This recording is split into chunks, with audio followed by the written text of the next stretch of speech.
karena Oke. umurnya sudah lewat, jadi Oke. selama bertahun-tahun itu hanya jadi dosen non PNS. Oh, Terutama di sektor jasa iya. itu meningkat di Makassar supaya punya impact, efek terhadap PAD.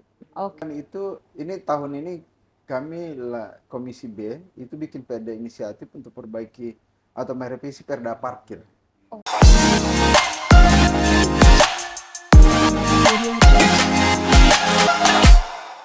Halo teman Geli Studio, selamat datang kembali di Parlemen Cuap-Cuap. Hari ini masih ditemenin sama Disi di episode kali ini. Saya nggak sendiri karena sebentar lagi saya juga akan ngobrol-ngobrol bareng sama Bapak Zulhajar SIP MA. Halo. Halo. Assalamualaikum Iya, Bapak, gimana Waalaikumsalam. kabarnya? Baik. Mohon maaf lahir batin Mohon maaf untuk lahir teman-teman batin Bapak Gli ini. Geli Studio. Gli Studio. Bapak ini sapaan akrabnya Pak Icul ya? Ya, Pak Icul. Pak Icul, kenapa namanya dipanggil Pak Icul, Pak? Itu dapat di kampus. Kan nama Sul. Jadi senior-senior dulu panggil Cul. Icul gitu. Ya, Jadi tambahin I tambah aja Icul. depannya. Iya, tambah I. Saya Oke. depannya. Itu dapat di kampus itu. Oh, dapat di kampus. Pak Icul ini dari Partai PKB Ya, Partai Kebangkitan Bangsa. dan sekarang menduduki Komisi B Komisi B. di Ekonomi. DPRD Kota Makassar. Ya, Komisi Ekonomi dan Keuangan tepatnya. Ekonomi dan Keuangan. Nah, sebelumnya ini yang menarik. Bapak Icul ini ternyata seorang akademisi juga, Ya. ya kan? Kemarin seorang, tapi sampai sekarang masih ngajar, Pak? Semester ini saya jadi dosen praktisi Oh, oke. di kampus. Oke. Kemarin menjadi akademisi, tapi menjadi bagian dari staf khusus Provinsi Sulsel. Staf khusus gubernur, wakil gubernur dulu, Oke. terus jadi gubernur di Andi Sudirman Sulaiman. Oke. Periode pertama kemarin. Wih, keren. Tapi ini yang menarik karena teman-teman kalau misalnya mungkin kemarin udah nonton dari episode yang kemarin-kemarin, itu kan rata-rata backgroundnya hukum, ekonomi, pebisnis. Nah, tapi kalau Pak Icul ini memang ternyata dari kuliah itu ambil ilmu politik ya? Ilmu politik. Kenapa, Pak? Iya, karena itu yang lulus apa dulu? UMPTN yang namanya. SBMPTN. Bukan. Oh, kalau dulu ya, kalau Iya. dulu ya. Kalau zaman saya Generasi SBMPTN. saya UMPTN kalau tidak salah ingat. UNPTN berarti yang lolos di situ. Lolos Ilmu di politik. Unhas angkatan 2002. Jadi 23 tahun yang lalu. Saya masih kelas berapa itu? Masih kecil kayaknya itu. 2002 berarti masuk kuliah atau lulus? Masuk kuliah. Masuk kuliah 2002. Lulusnya sesuai batas DO 7 tahun. Oke. Tahun 2009. Oke. Berarti lulusnya 2009. 2009 ya tadi ya, 2009. Dan akhirnya sejak tahun 2009 lanjut lagi mungkin untuk sejak mahasiswa itu kan banyak aktivitas di kampus. Yes. Istilah ini teman-teman aktivis lah, demo-demo, aktif di lembaga mahasiswa, di himpunan mahasiswa politik, di BEM Visip Unhas, terus ada aktif di NGO juga, namanya Active Society Institute, aktif riset, penelitian, ikut-ikut proyek-proyek penelitian gitu, sampai selesai kuliah saya diminta teman-teman itu di yang saya bilang Active Society Institute itu aksi NGO, saya jadi direktur setelah lulus kuliah. 2 tahun itu kebetulan setelah 2009 sampai 2011 itu saya aktif jadi direktur di Active Society Institute. Dulu gerakannya itu pemberdayaan isu advokasi ekonomi perkotaan. Jadi advokasi soal pedagang pasar tradisional atau pasar lokal. Dulu itu kita advokasi di Pasar Terong sama Pasar Panampu dan beberapa inilah isu aksi waktu itu ya, isu soal pemberdayaan masyarakat, ekonomi masyarakat Kota Makassar. Jadi, tapi aktivitas advokasi begitu dari sejak mahasiswa dilakukan. Nah, 2011 kebetulan aksi menjadi mitra dari sebuah program yang UGM punya bersama Norwegia. Ada program kerjasama antara Universitas Oslo, Norwegia dengan UGM. Nah, salah satu mitra kerjanya itu NGO namanya, yang saya direktur waktu itu, kami diundang ke Jogja, terus Setelah itu kami ditawari untuk program beasiswa dari Oke. Norwegia, tapi Mhm. kuliahnya di UGM. Nah, Oke. karena saya direktur, teman-teman percayakan saya mewakili lembaga saya untuk Mhm. dapat beasiswa S2 di ilmu politik juga, UGM. Wow. 2011 sampai 2016, 5 tahun S2. Batas DO juga. Batas Dewan juga.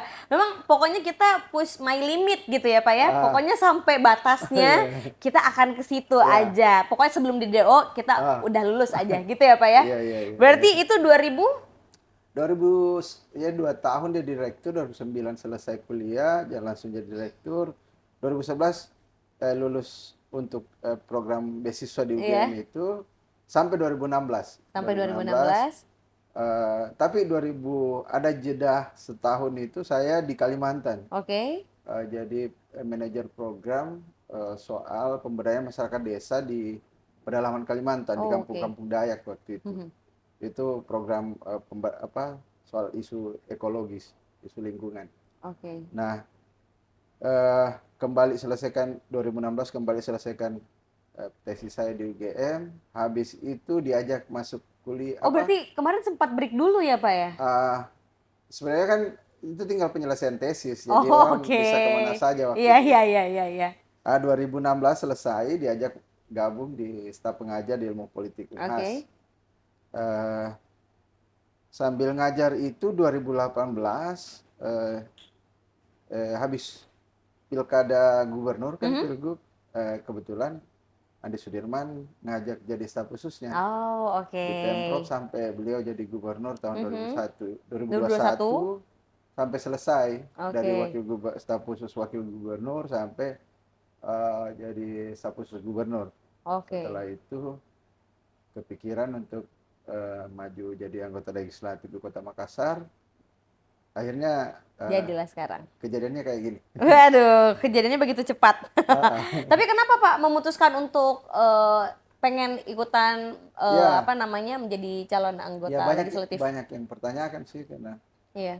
jadi dosen itu pekerjaan yang relatif aman, nyaman, zona nyaman lah. Oh, butuh challenge ya Ngajar, Pak. ya. Kayaknya seperti itu. Oke. Eh, butuh butuh dunia baru lagi. Sesuatu yang menantang Di satu mungkin? sisi di kampus kayaknya Mhm. karirnya mentok karena nggak bisa jadi dosen PNS karena Oke. umurnya sudah lewat. Jadi Oke. selama bertahun-tahun itu hanya jadi dosen non PNS di Oke. kampus.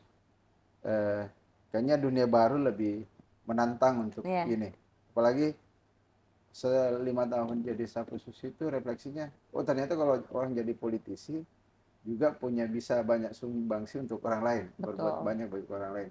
Kira-kira pikirannya karena butuh tantangan baru, jenis alur hidup baru. Terus yang kedua, dunia politik kayaknya politik praktis ya, Ya. kayaknya bisa mengakses banyak hal Mhm. untuk membantu banyak orang. Kira-kira Wow. sesederhana sekaligus serumit itu dalam pikirannya. Sesederhana sekaligus Serumit seserumit itu itu ya. juga. Tapi Ah, memang kalau misalnya kita dengar tadi ceritanya Pak Icul agak ya, kompleks juga ya Pak ya. iya, Dari pindah-pindah awal profesi. sampai Nah, betul. Tapi ya ini sebenarnya juga yang harus tanamkan ah, sama anak-anak muda semangatnya Pak. Ya ah, kan?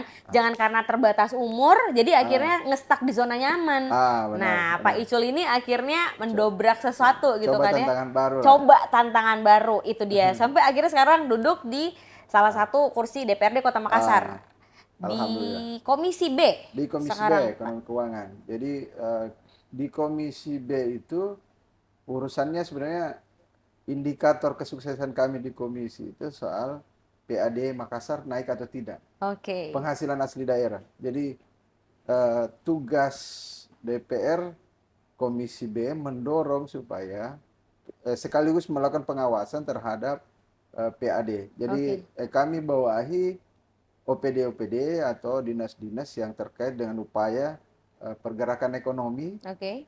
di Kota Makassar, dan dinas-dinas yang atau OPD yang terkait dengan upaya pemerintah kota untuk memperoleh penghasilan asli daerah yang Oke. maksimal itu. Oke, itu mitranya ada apa aja, Pak? Mitranya itu yang utama pastinya Bapenda, Bapenda ya, Badan Pendapatan Daerah. betul. Yang kedua keuangan daerah, BKAD, BKD. Badan Keuangan Daerah, atau BPKAD juga biasa disebut. Yang lain itu semua Prusda. Kan Mhm. Prusda ini kan kayak unit usaha pemerintah kota. Nah, unit usaha itu dimanapun ya cari laba sekaligus melakukan pelayanan Betul. dasar kepada warga. Oke. Yang lain itu dinas perindustrian, perdagangan, dinas eh, tanaman pangan, pertanian perikanan, dinas pariwisata. Dinas Sektor pariwisata. pariwisata kan juga ini. Mhm. Nah, ini kan kota jasa, jadi jasa wisata juga penting, misalnya kuliner kalau Betul. sekarang ini kalau lagi tren di Makassar. Oke. Kira-kira itu. Tapi kalau selain kuliner, kalau misalnya bahas soal pariwisata ya Pak ya, Hmm. pendapatan, ekonomi, Uh, kalau festival-festival di Makassar juga tuh masuk nggak Pak? iya masuk karena itu kan biasanya kan kalau festival itu soal ada pendapatannya juga. Iya betul. Itu puluhan miliar untuk Wow, setiap kegiatan hiburan di Kota betul. Makassar. Itu puluhan miliar dari PAD-nya, Mhm. dan itu digawangi pasti Bapenda, ada dinas pariwisata juga, Mhm. mungkin dinas eh, banyak dinas terkait lah kalau Oke. soal itu. Nah, Untuk gimana Pak? ya kami pastikan bahwa komisi kami ingin memastikan bahwa iklim investasi terutama di sektor jasa Iya. itu meningkat di Makassar supaya punya efek terhadap PAD Kota Oke. Makassar. Oke, ini kan dari kemarin udah banyak juga ada beberapa rekan Bapak dari Komisi Ya, B yang ya. saya ajakin ngobrol, Ah, ngebahas kemarin tuh kalau misalnya bahas perekonomian, hmm. pasar, Ah, parkir, terus habis itu air, ah, terus habis itu juga UMKM, sektor pariwisata juga mungkin kuliner. hmm. Nah, festival ini yang saya belum pernah bahas nih Pak, yang kayak gitu-gituan. Nah, tapi kalau dari 2000 di Ya. 2025 untuk concernnya ada nggak nih Pak? Untuk mungkin teman-teman yang emang punya usaha atau emang teman-teman yang bekerja di bidang Hmm. industri hiburan gitu Pak? Ya, saya kira rumus kota ini salah satu salah satu rumus utama kota ini untuk menghasilkan penghasilan asli daerah atau menggerakkan ekonomi itu pastinya di sektor jasa. Mhm. Karena kota ini kota jasa, jadi aktivitas ekonomi baik di perhotelan misalnya, Oke. di rumah makan, di Mhm. restoran, terus tempat hiburan, itu yang menjadi itu juga menjadi objek pajak utama dari Iya. kota ini. Dan Makassar saya kira kalau orang semua kita tahu lah hub Indonesia Timur lah, Ya. pergerakan ekonomi Indonesia Timur banyak banyak di sektor ini. Saya kira harus ada upaya khusus, terutama kita mendorong di Komisi B untuk menciptakan ekosistem untuk membuat banyak banyak event Hmm. kuliner, banyak event wisata, banyak event hiburan lah ya. Mhm. Kayak konser apa Yes. dia diadakan di kota ini. Ya karena kira-kira ekonomi utama kota ini digerakkan oleh sektor jasa, dan Betul. saya kira event-event seperti itu harus didukung oleh DPRD.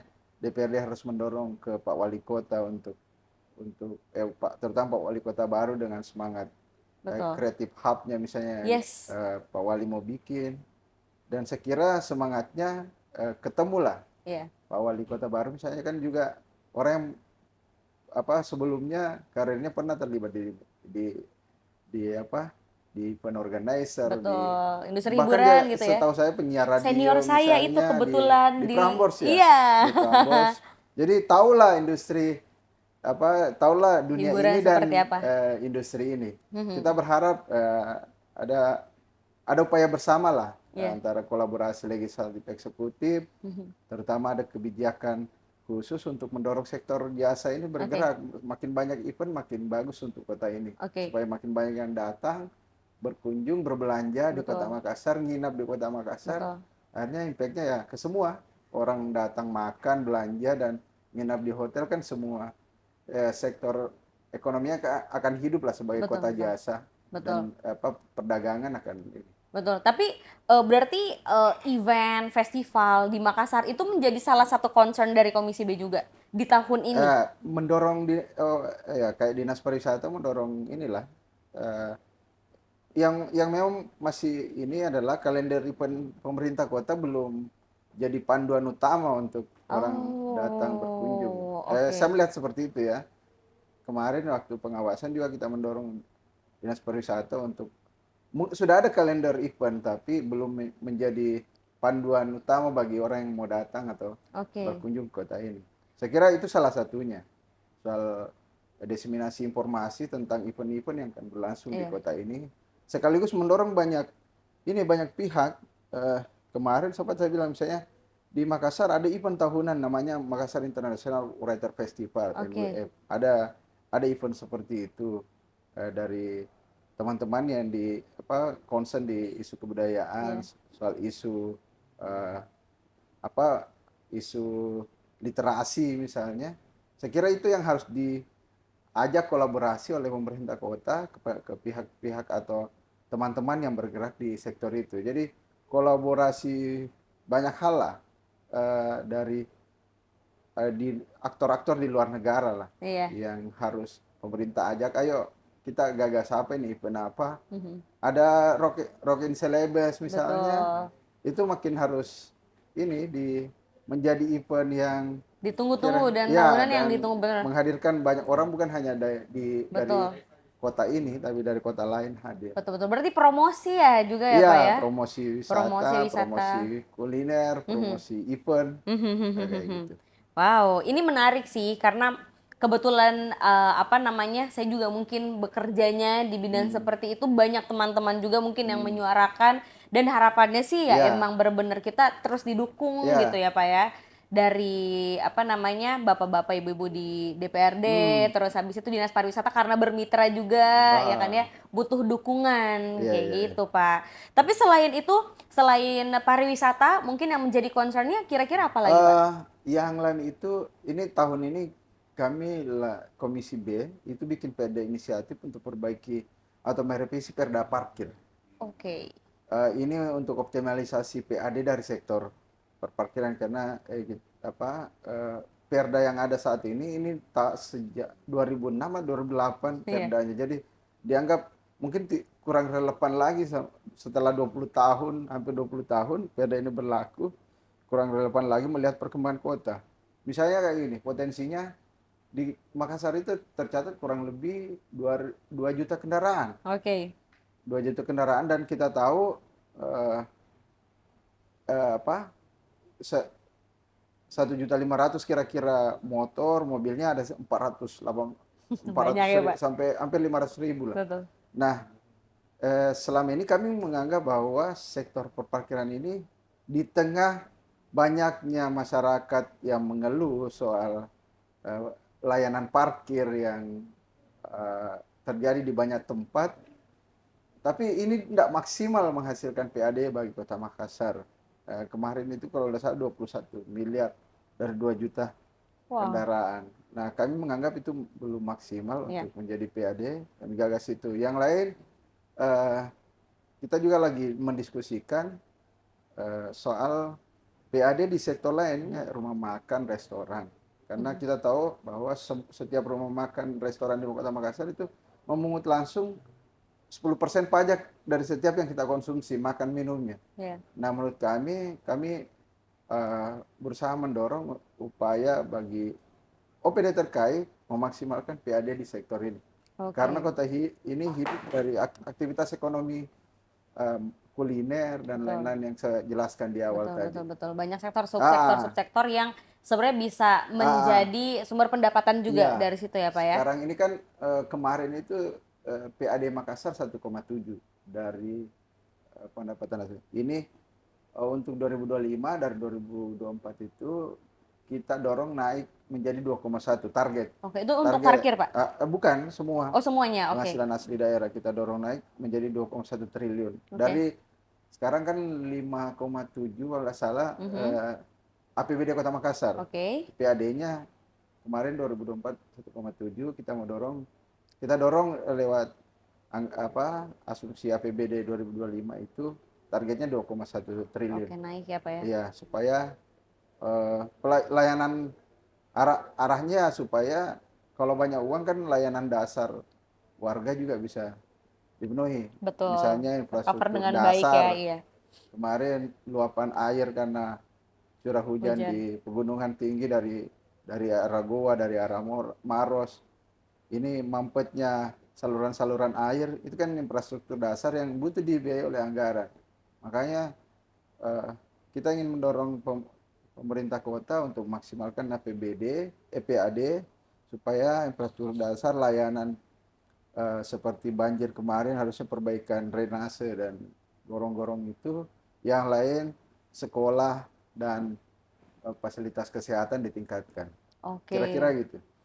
Wow, luar biasa. Pokoknya memang di tahun 2025 ini banyak concern-concern dari komisi-komisi yang Iya. ada di DPRD khususnya Kota Makassar itu untuk masyarakat. Mudah-mudahan karena ini periode baru juga, Iya. baru beberapa bulan ya Pak ya, Iya. masih ada sampai tahun 2029. Mohon doanya lah. Mohon doanya, wali kota baru juga. Ya. Nah, Semangatnya ini semangat baru. semangatnya harus semua karena semuanya baru kan Pak, apalagi di DPRD Kota Makassar katanya sebagian besar itu juga wajah-wajah baru juga kan ya. Hampir lebih dari setengah kayaknya itu wajah baru. Nah, itu mudah-mudahan bisa menjadi semangat baru juga untuk membangun Kota Makassar yang lebih baik lagi. Tepuk tangan dulu dong. Nah, tepuk tangan penonton bayaran. Penonton bayaran biar kerasa aja Pak tepuk tangannya. Pak, ini sebenarnya pertanyaan random Pak. Saya belum pernah nanya sama yang kemarin-kemarin. Bapak Icul dari Partai Kebangkitan Bangsa. Oke, PKB. Kenapa PKB, Pak? Ada teman sekaligus senior di situ. Dan menurut saya semangat. Saya agak suka dengan semangat bahwa PKB itu identik dengan aksi-aksi sosial lah, aktivisme sosial soal. Dan kita di praksi memang 5 tahun ini diminta concern untuk mengurusi soal layanan dasar, pendidikan, isu kesehatan sama isu sosial. Nah, kira-kira dari awal pikiran saya mungkin mencari partai yang concernnya di isu-isu sosial, soal hak-hak dasar warga lah, pendidikan, kesehatan dan sosial gitu. Dan saya temukan itu semangatnya di PKB. That's why memilih PKB ya Pak ya, untuk menetap di sana juga nih Pak Icul. Tepuk tangan lagi sekali buat Pak Icul. Tadi sudah banyak insight juga yang kita dapatkan dari Pak Icul. Pak Icul terima kasih banyak. Saya agak deg-degan ngobrolnya sama Pak Icul karena Pak Icul ini adalah akademisi. Saya takut ngobrol sama orang-orang yang berlatar belakangan akademisi, karena biasanya lebih kritis gitu kan Pak. Kalau apalagi mahasiswanya aktif kemarin di organisasi ya, tadi dari cerita Pak Icul, biasanya pasti mengkritisi sesuatu itu suka banyak gitu. Saya takut dikritisi pertanyaan saya. Tapi tidaklah sampai sejauh ini. Kalau begitu Pak Icul, terima kasih banyak. Pokoknya sekali lagi panjang umur sampai 2029. Amin, amin. Menjalankan tugasnya dengan baik bersama Komisi B. Entah mungkin nanti 2,5 tahun kemudian akan di Komisi B lagi, atau digeser lagi. Pindah sih ke Komisi D. Pendidikan kesehatan. Nah, itu dia. Sosial. Betul. Sesuai dengan concernnya ya Pak ya. Nah, itu dia, mudah-mudahan setelah dari Komisi B pindah ke Komisi D, insya Allah itu bisa mengembangkan tugasnya juga dengan sangat baik ya Pak Icul ya. Terima kasih banyak sekali lagi untuk Pak Icul untuk waktunya. Salam sama rekan-rekan di Komisi B. Oke deh, kalau gitu teman Gli Studio, terima kasih sudah menonton channel video ini. Sampai ketemu lagi di episode selanjutnya dari Parlemen Cuap-Cuap. Bye-bye.